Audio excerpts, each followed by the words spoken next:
And ito naman ay kasaganaan sa pera, mga kapiksi, no? Ibig sabihin, ito guys, marami pang tawag dito, maraming, yung iba sa inyo guys, literal na maraming pera, and maaaring marami pang pera yung dumating sa inyo sa panahon ng Pasko kung nakakuha na kayo ng mga bonus nyo guys, or mga ayuda, or I don't know, ano pa ba, mga commission, incentives, no, mula sa mga trabaho nyo. Pagdating sa Pasko guys, meron pang dadating.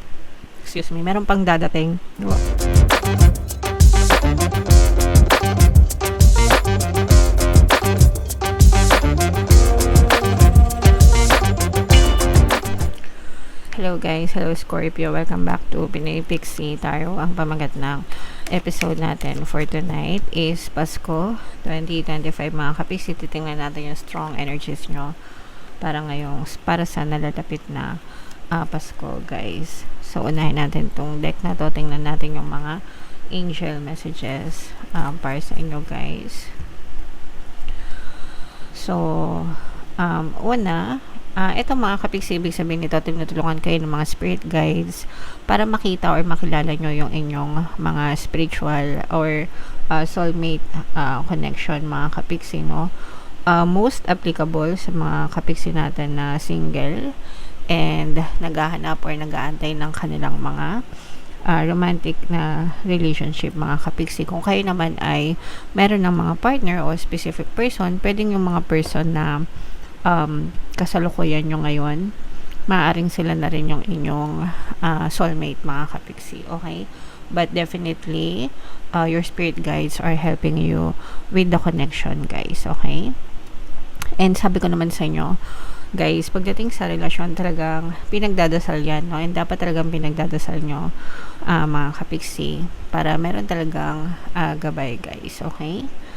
And ito naman guys, this is a reminder, no, na you have to be gentle with yourself, guys, especially ngayong season na to. Wag na kayo masyadong mapraning. This is the season of love, holiday season, mga kapiksi, and most of the people talaga nagbabakasyon kapag Christmas season, holiday season, mga kapiksi. So kung meron kayong mga vacation leave sa mga trabaho nyo, gamitin nyo guys, kasi yung iba, although naintindihan ko rin naman yon, mga kapiksi, kasi yung iba hindi nila tinitake yung leave nila, okay?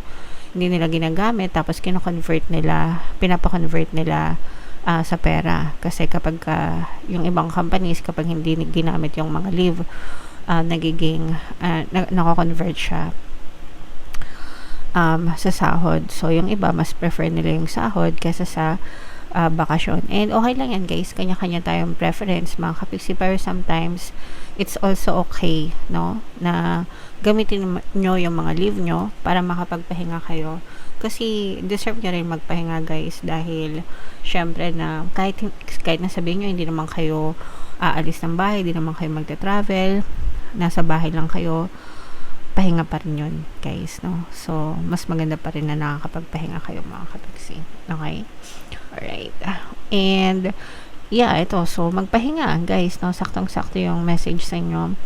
Take a deep breath, take several deep breaths, and exhale slowly to awaken your energy and release old patterns. So saktong-sakto talaga yung mensahe sa inyo, na huwag kayo masyadong maging harsh sa sarili nyo, and magpahinga kayo ngayong Pasko, ngayong holiday season, para makapag-recharge kayo ng energy nyo, Scorpio. Alright, so shuffle natin to guys. Hanapin natin yung energy ng Scorpio. Habang sinashuffle ko to guys, panoorin nyo muna yung video natin regarding sa ating paano mag-manifest ng abundance video course. Kapiksi, sawa ka na ba sa mga struggles at hirap sa buhay mo? Masipag ka ba at masikap sa buhay ngunit hindi ka pa rin umaasenso? Ilang beses ka na bang nag-attempt mag-negosyo at mag-invest pero palagi ka pa rin nalulugi? Sa pagkakataon na ito ay maaaring may subconscious beliefs ka na nagiging balakid sa iyong pag-unlad at pagyaman. Introducing, paano mag-manifest ng abundance video course.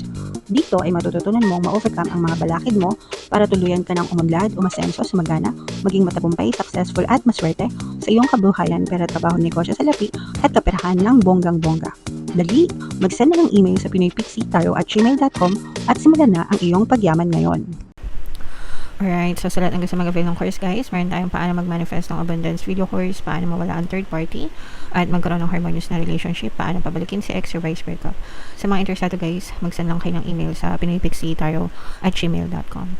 And sa mga naghahanap guys, ang pampaswerte na lucky charms or lucky bracelet, aventurine chassis train, yung recommended ko sa inyo mga kapixie, may makikita kayo guys ng mga link sa description box. Guys.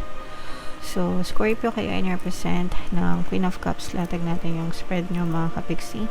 And by the way guys, no, available na yung inyong 2026 kapalaran para sa bawat zodiac sign. So, punta na kayo sa homepage natin mga kapixie. So, eto, this is both negative and positive guys. May mga negative dito mga kapixie. For some of you guys, maaari kayo magkaroon ng conflict sa ibang tao. So, mag-ingat kayo sa, especially guys, kung meron kayo mga family reunion or mga event, celebration, baka nagiinom kayo, baka magkainitan ng ulo, ganyan. So, again, no, we're meant to enjoy and celebrate this season. So, pag enjoy lang guys, no. Pag inom, tamang inom lang. Mga kapixie, kung meron mga toxic na tao, bagay, sitwasyon sa paligid nyo, excuse me, hanggang maaari, hanggang kaya nyo iwasan nyo. Guys, okay? Huwag nyong hayaan na makasira or makaruwin ng samahan nyo, ng mood nyo, diba? Para iwas gulo. Guys, kasi for some of you, maaaring may mga ganun ma-experience kayo, no? Ngayong Pasko. So, dapat, pagsaya lang, guys. Iwasan na yung magkaroon ng pagkakainitan ng ulo, mga kapixie. Okay? Alright. And ito nga, guys, no, yung sinasabi sa inyo, magpahinga naman kayo, mga kapixie, kasi for some of you, talagang masyado kayong maraming responsibilities and obligation sa buhay nyo, guys. Kaya you might feel very exhausted. Baka parang pagod na kayo, guys, sa dami ng responsibilities and obligations nyo. And yeah, so sabi nga, don't be too hard on yourself, and pahinga din pag may time, mga kapixie, no? Kasi baka mamaya yung kalusugan nyo naman yung mag-suffer, mga kapixie. So, hindi naman ibig sabihin, kalimutan nyo na yung mga problema nyo. Ibig sabihin lang, magpahinga ng konti, mag-recharge para magkaroon kayo ng enerhiya. Minsan kasi nababurnout din tayo, nadideplete din yung energy natin, guys, okay? So, yeah, pahinga din pag may time, Scorpio. And ito naman ay kasaganaan sa pera, mga kapixie, no? Ibig sabihin, ito guys, marami pang tawag dito, maraming, yung iba sa inyo guys, literal na maraming pera, and maaaring marami pang pera yung dumating sa inyo sa panahon ng Pasko, kung nakakuha na kayo ng mga bonus nyo, guys, or mga ayuda, or I don't know, ano pa ba, mga commission, incentives, no, mula sa mga trabaho nyo. Pagdating sa Pasko, guys, meron pang dadating, diba? So, expect nyo na may mga mapapamaskuhan pa kayo. It's either galing sa mga kamag-anak nyo or galing sa mga kakilala nyo, but you will still receive a lot of gifts, and enjoy nyo lang yan, Scorpio, okay? So, i-main nyo na yan. More money, more blessings, more aguinaldo, guys, okay? And what else? Meron ditong presence ng Earth signs, Capricorn, Taurus, Virgo. Ito guys, nakikita natin na for some of you, parang merong makakarma. Ang makakarma dito guys, yung mga taong nanakit sa'yo. Pero kung ikaw yung nanakit sa ibang tao, let's say for example, sinaktan mo yung ex mo, sinaktan mo yung ex-chowa mo, makakarma ka. Ikaw yung makakarma. Pero kung siya yung nanakit sa inyo, mga kapixie, makakarma yung ex mo. Guys, okay? So, mararamdaman nyo yan ngayong Pasko, mga kapixie. Maaaring meron ding magbalik from your past, guys, no? Parang itong person na to, this may be an ex-person, or parang ginosted kayo, guys. Kung ginosted kayo itong person na to, maaari siyang magparamdam, and meron siyang dalang parang bribe. Suhol, no? Pwedeng ligawan ulit kayo nito, or suhulan kayo, or suyuin, no? Suyuin para tanggapin nyo sila, yung connection nila. Not necessarily na makikipagbalikan sila sa inyo, guys, pero parang gusto nilang mag-connect ulit. It's either gusto nilang makausap ulit kayo, or maramdaman ulit kayo, or papasukin nyo sila sa buhay nyo. Parang ganun yung intention niya. Pero wala siyang balak na makipagbalikan sa inyo, mga kapiksi. Parang gusto niya lang maramdaman ka ulit, guys. Okay? So, nasa sa inyo na yan kung pagbibigyan nyo ulit, mga kapiksi. And eto guys, may mga approval dokumento, mga bagong offer na maaari din kayong matanggap ngayong Christmas season. So, pwedeng sa trabaho to or sa pagkakakitaan. Kung meron kayong mga nilalakad na mga papeles, guys, mga dokumento, kung nag-apply kayo ng mga loan or kung ano man ina-applyan nyo, guys, maaari siyang magkaroon ng approval. It's either bago magpasko or after ng Pasko. Mga kapiksi, makakatanggap kayo ng magandang balita dyan. Syempre, Christmas, ano yan, no? Holiday season, walang trabaho. So, it's either bago magpasko or after ng Pasko, mga kapiksi. Okay? So, i-mind nyo na yung magagandang offer na yan, mga kapiksi, itong mga reconciliation, at saka itong mga magagandang aguinaldo, no, guys? More money, more blessings, more aguinaldo para sa inyo, Scorpio. So, ito yung additional message nyo, guys. Make it your mission to accept all parts of you, the good and what you perceive to be your imperfections. Don't look for any outside validation. It's already within you.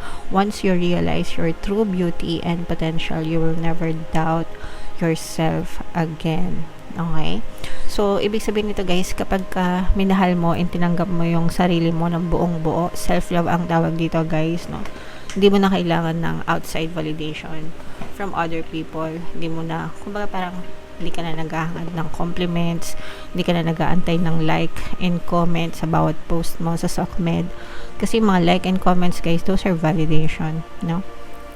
Those are people seeking for validation, guys. And kapag alam mo yun, if you accept yourself, the good and the imperfections, no? You really love yourself. Parang wala ka lang pakialam.